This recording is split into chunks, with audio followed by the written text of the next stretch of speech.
ಮತ್ತೊಮ್ಮೆ ವಿಶೇಷ ಕಾರ್ಯಕ್ರಮಕ್ಕೆ ಸ್ವಾಗತ. ಈಗ ಮಿಮಿಕ್ರಿ ಮೋಡಿಯೊಂದಿಗೆ ಹಾಸ್ಯದ ಹೊನಲು ಹರಿಸೋಕೆ ಬರ್ತಿದ್ದಾರೆ ನರಸಿಂಹ ಜೋಶಿ. ನಕ್ಕು ಎಂಜಾಯ್ ಮಾಡಿ. ಎಲ್ಲ ಶೂಟಿಂಗ್ ಹೋಗ್ತಾ ಇರ್ತಾರೆ ಸಿನಿಮಾ ನಟರು. ಅದೇ ರೋಡ್ ನೊಳಗೆ ರಾಜಕೀಯ ನಾಯಕರು ಹೋಗ್ತಿದ್ದಾರೆ. ಒಂದು ಆನೆ ಅಡ್ಡ ಮಾಡ್ಕೊಂಡ್ಬಿಟ್ಟಿರ್ತೀವಿ. ಆನೆನ ಎಬ್ಬಿಸ್ಬೇಕು. ಯಾರ ಕೈಲಿ ಎಬ್ಬಿಸ್ಬೇಕಂತ ಆಲೋಚನೆ ಮಾಡ್ತೀವಿ, ಯಾರು ಸಿಗೋದಿಲ್ಲ. ಮುಂದಿನ ಕಾರಿನೊಳಗೆ ರಾಜಕೀಯ ನಾಯಕರು, ಹಿಂದಿನ ಕಾರಿನೊಳಗೆ ಸಿನಿಮಾ ನಟರು ಇರ್ತಾರೆ. ಒಬ್ಬೊಬ್ಬರಾಗಿ ಬಂದು ಹೋಗ್ತೀವಿ, ಅವ್ರ ಹತ್ರ ಮಾತಾಡಿಸ್ತೀವಿ. ಮೊದಲೇ ಮುಂದಿನ ಕಾರಿನೊಳಗೆ ಕೂತ್ಕೊಂಡಿದ್ರು ಮಲ್ಲಿಕಾರ್ಜುನ್ ಖರ್ಗೆ ಸಾಹೇಬರು. ಸರ್, ಆನಿನ ನೀವು ಎಬ್ಬಿಸ್ಬೇಕು ಅಂದಾಗ ಅವರಂದ್ರು, ನಾವೆಲ್ಲ ಚಿಕ್ಕ ವಯಸ್ಸಿನೊಳಗಿದ್ದಾಗ ಆನೆ ನೋಡಿದ್ರೆ ಬಹಳ ಹೆದರ್ತಿದ್ವಿ.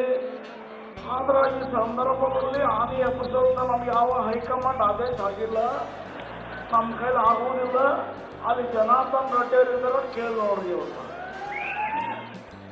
ಧ್ವನಿ ಕರೆಕ್ಟ್ ಆಗಿದ್ರೆ ಚಪ್ಪಾಳೆ ಕೊಡ್ರಿ. ಹಿಂದಿನ ಕಾರಣೊಳಗೆ ಜನಾರ್ದನ್ ರೆಡ್ಡಿ ಇದ್ದಾರೆ, ಸರ್ ನೀವು ಆನೆ ಎಬ್ಬಿಸ್ಬೇಕು. ಇವತ್ತು ಯಮವಿದ್ದ ಸಂದರ್ಭದಲ್ಲಿ ಪ್ರತಿಗಳಿಗೆ ಬಂದು ಹೇಳಲಿಕ್ಕೆ ಇಷ್ಟಪಡ್ತೀನಿ.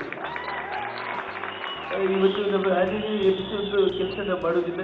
ನೀವು ಬೇರೆ ಕಡೆ ಹಿಂದ್ಗಡೆ ಕಾರಣೊಳಗೆ ಬೆಳೆಸ್ತೀನಿ, ಇದನ್ನು ಕೇಳಿ ನೋಡಿ. ನೀವು ಹಿಂದಿನ ಕಾರಣೊಳಗೆ ಸಿದ್ದರಾಮಯ್ಯ ಇದ್ರು, ಸರ್ ನೀವು ಆನೆನ ಎಬ್ಬಿಸ್ಬೇಕು. ನೋಡಿ, ಹೊಲ್ಕೊಂಡು ಅವ್ರು ಮಾತಾಡ್ತಕ್ಕಂಥ ಮನುಷ್ಯರನ್ನ ಎಬ್ಬಿಸಿ ರೂಢ ನಮಗೆ. ಪ್ರಾಣಿನ ಎಬ್ಬಿಸಿ ರೂಢವಿಲ್ಲ. ನಾನು ಹೋರಾಟ ಮಾಡಿದ್ರೆ ಎಷ್ಟೋ ಜನ ಎತ್ತೋದ್ರು ನನಗೆಲ್ಲ ಗೊತ್ತಾಗಿದೆ. ಆಗಲೇ ಯಡಿಯೂರಪ್ಪನವ್ರು ಹಿಂದಿನ ಕಾರಣಾಗಿದ್ದಾರೆ, ಕೇಳಿ ನೋಡಿ. ಅವ್ರನ್ನ ಯಡಿಯೂರಪ್ಪನವ್ರ ಹತ್ರ ಬಂದಿದೆ, ಸರ್ ನೀವು ಆನೆನ ಎಬ್ಬಿಸ್ಬೇಕು. ಯಾವ ಭಾರತೀಯ ಜನತಾ ಪಕ್ಷವನ್ನ 5 ವರ್ಷಗಳ ಕಾಲ ಸುಭದ್ರವಾದ ಸರ್ಕಾರವನ್ನು ನಡೆಸ್ತಾರೆ ಯಡಿಯೂರಪ್ಪನವರು ಆದೇಶ ಮಾಡಿದ್ರು ಜನಗಳು. ಆದರೆ ಒಬ್ಬ ಮನುಷ್ಯನ ಎಬ್ಬಿಸಿದಾಗ ಎಷ್ಟು ನೋವಾಗ್ತದೆ ನನಗೆ ಗೊತ್ತಾಗಿದೆ. ಈಗ ನಾನು ಆನೆನ ಎಬ್ಬಿಸೋದಿಲ್ಲ. ಆನೆನ ಎಬ್ಬಿಸ್ಬೇಕಾದ್ರೆ ದೇವೇಗೌಡರಿದ್ದಾರೆ, ಬಹಳ ಚೆನ್ನಾಗಿ ಎಬ್ಬಿಸ್ತಾರೆ ಅವ್ರು, ಕೇಳಿ ನೋಡಿ. ದೇವೇಗೌಡರ ಹತ್ರ ಬಂದಿದ್ದು, ಸರ್ ನೀವು ಆನೆನ ಎಬ್ಬಿಸ್ಬೇಕು. ಬೆಂಗಳೂರೆಲ್ಲ ಒಂದು ಮಾತು ನನಗೆ ಇಷ್ಟಪಡ್ತೀನಿ. ನಾನು 50 ವರ್ಷದ ರಾಜಕಾರಣದಲ್ಲಿ ಬಹಳಷ್ಟು ಜನನ ಎಬ್ಬಿಸ್ಬಿಟ್ಟಿದ್ದೆ ನಾನು. ಆಮೇಲೆ ಗಜರಾಜನ ಮಾತ್ರ ಎಬ್ಬಿಸೋದು ಬೇಡ, ಬೇರೆ ಬೇರೆ ಜನ ಇದ್ದಾರೆ, ಕೇಳಿ ನೋಡಿದ್ರು. ಹಿಂದಿನ ಕಾರಣೊಳಗೆ ಧರ್ಮ್ ಸಿಂಗ್ ಅವರಿದ್ರು, ಸಾಹೇಬ್ರೆ ನೀವು ಆನೆನ ಎಬ್ಬಿಸ್ಬೇಕು. ಏನಪ್ಪ ನಿಜ ಹೇಳಲಿಕ್ಕೆ ಇಷ್ಟಪಡ್ತೀರ. ನಾವು ಕೆಳಗಡೆ ಇಳಿದ ಬಗ್ಗಿದ್ರೆ ನಾನು ಆನೆಗೆ ಎಬ್ಬಿಸ್ತಿದ್ದೆ. ಆದರೆ ಏನಪ್ಪ ನಾವು ಇಳಿಯೋದ ಸ್ಥಿತಿ ಒಳಗಿಲ್ಲ. ಅಲ್ಲಿ ಕುಮಾರಸ್ವಾಮಿ ಹೇಳಿದ್ರೆ ನಾವು ಕೇಳಿದೆ. ಕುಮಾರಸ್ವಾಮಿ ಹೇಳಿದ್ರೆ, ಸರ್ ನೀವು ಆನೆನ ಎಬ್ಬಿಸ್ಬೇಕು.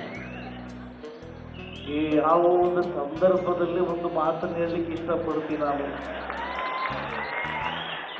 ಗಜರಾಜ ಕೂತ್ಕೊಂಡಿದ್ದು ಬಹಳ ಸಂತೋಷದ ವಿಚಾರ. ನಾವು ಬೇರೆ ಕಡೆಯಿಂದ ಹೊಟ್ಟೋಗ್ಬಿಡ್ತೀವಿ, ಅವ್ರಿಗೆ ತೊಂದರೆ ಮಾಡೋದಿಲ್ಲ. ಮತ್ತೆ ಇನ್ನೇನು ಮಾಡ್ಬೇಕಂತ ಆಲೋಚನೆ ಮಾಡಿರ್ಬೇಕಾದ್ರೆ ಅಲ್ಲಿ ಹಿಂದ್ಗಡೆ ಸಾಯಿ ಕುಮಾರ್ ಅವರಿದ್ರು, ಸರ್ ನೀವು ಆನೆನ ಎಬ್ಬಿಸ್ಬೇಕು.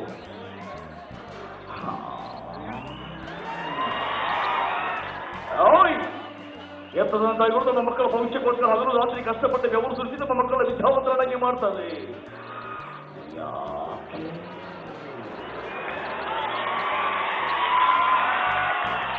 ಯಾಕಂದ್ರೆ ನಮಗೂ ಗೊತ್ತಿಲ್ಲ. ಅವ್ರು ಹಿಂದ್ಗಡೆ ಕಾರಣೊಳಗೆ ಶಂಕರ್ನಾಗ ಅವರು, ಸರ್ ನೀವು ಆನೆನ ಎಬ್ಬಿಸ್ಬೇಕು. ಗಜರಾಜ ಕಾಟಲ್ಲಿ ಇರಬೇಕು, ಅದೊಂದು ರೋಡ್ನಲ್ಲಿ ಬಂದ್ಬಿಟ್ಟಿದೆಯಾ, ಹೋಗೋರಿಗೆ ಬರೋರಿಗೆ ತೊಂದರೆ ಆಗಿತ್ತು ಅಂತ ಸ್ವಲ್ಪ ಅವರು ಪರೀಕ್ಷೆ ಬರ್ಬಿಡುತ್ತೆ. ಎತ್ತಲ್ಲ ಆನೆಗೆ ಕೇಳಿಲ್ಲ.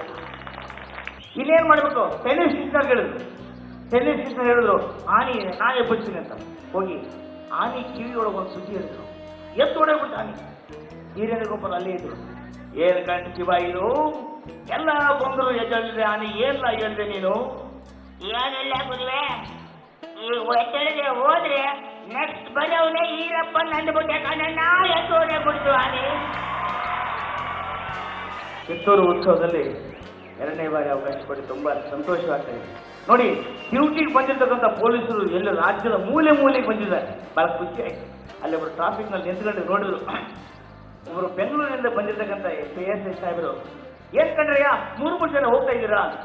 ಅವ್ರಿಗೆ ಗೊತ್ತಿಲ್ಲ ಪಾಪ. ಬೆಂಗಳೂರಲ್ಲಿ ಹೆಲ್ಮೆಟ್ ಕಡ್ಡಾಯ, ಇಲ್ಲಿ ಹೆಲ್ಮೆಟ್ ಕಡ್ಡಾಯ ಇಲ್ಲ. ಇಲ್ಲಿ 3 ಜನ ಗಾಡಿ ಮೇಲೆ ಹೋಗಿಲ್ಲ ಅಂದ್ರೆ ಅವ ಗಂಡಸ ಅಲ್ಲ ಬಿಡಂತ. 3 ಜನ ಗಾಡಿ ಹೊಂಟಿದ್ರು ಪಾಪ. ಇನ್ಸ್ಪೆಕ್ಟರ್ ಗೊತ್ತಿರಲಿಲ್ಲ, ಕೇಳ್ಬಿಟ್ರು ಸ್ಟಾಪ್. ಮಕ್ಕಳ 3 ಜನ ಹೋಗ್ತಾರೆ ಎಲ್ಲೇ ಗಾಡಿ ಮೇಲೆ. ಸರ್ ಕಾನೂನು ವಿರುದ್ಧ ಸರ್, 3 ಜನ ಹೋಗ್ಬಾರ್ದು. ಟ್ರಾಫಿಕ್ ನೀವು ಇರ್ತೀರಿ ಸರ್, ಇರ್ತಾದ್ರು ಲೈಸೆನ್ಸ್ ಇರ್ಬೇಕು ಸರ್.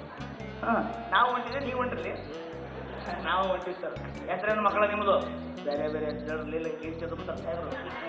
ಬೇರೆ ಬೇರೆ ಹೆಸರು ಮಾಡಿದ್ರು ಸರ್. ನನ್ನ ಹೆಸರು ರಾಮರಿ, ಅವನ ಹೆಸರು ಲಕ್ಷ್ಮಣ ಸರ್, ಇನ್ನೊಬ್ಬನ ಹೆಸರು ಭರತ್ ರೀ. ಇನ್ಸ್ಪೆಕ್ಟರ್ ಭಾರಿ ಸ್ಟ್ರಾಂಗ್ ಇದ್ರು. ರಾಮ ಲಕ್ಷ್ಮಣ ಭರತ. ನಿಮ್ಮ ಅಪ್ಪ ಹೆಸರು ಸಂಡೆ. ಹೌದು ಸರ್, ನಿಮಗೆ ಗೊತ್ತ್ರಿ ಅಲ್ಲ, ಇಡೀ ನಿಮ್ಮ ಖಾತಾನ ಗೊತ್ತು ಮಕ್ಕಳ ನನಗೆ. ಹೆಂಗ್ರಿ ಸರ್ ಅಂದ್ರೆ ನನ್ನ ಹೆಸರು ರಾವಣ, ನಡ್ರಿ ಲಂಕಾದಾಗ. ಈ ರಾವಣ ಅಂತ ಇನ್ನೊಂದು ನೆನಪಾಯ್ತು. ರಾಮ ಲಕ್ಷ್ಮಣ ಕಾಡಿ ಹೊಂಟಿದ್ರು, ಲಕ್ಷ್ಮಣ ಗೀಟ್ ಹಾಕಿದ. ಸೀತಮ್ಮ ಯಾರು ಬಂದ್ರು ಗೀಟ್ ಹಾಕಿ ಬರಬೇಡ ಆಯ್ತು. ಇದೇ ಚಾನ್ಸ್ ಅಂತ ತಿಳ್ಕೊಂಡು ರಾವಣ ಭಿಕ್ಷುಕರೊಳಗೆ ಬಂದು ಭವತಿ ಭಿಕ್ಷಾಂದೇವಿ.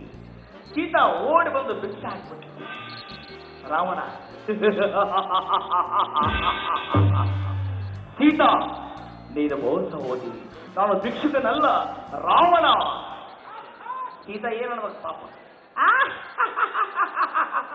ರಾವಣ ನೀನು ಮೋಸ ಹೋದಿ, ನಾನು ಸೀತಾ ಅಲ್ಲ. ಹೇಳಿದಾಗ ಗಮನಿಸ್ಬಿಟ್ಟ ರಾವಣ, ಸೀತಾ ಅಲ್ಲ ಹಂಗಾದ್ರೆ ಮತ್ತೆ ಯಾರು? ನಾವು ಅವ್ರ ಮನೆಯಾಗ ಮುದ್ರಿಸಿಕ ಗೀತಾ.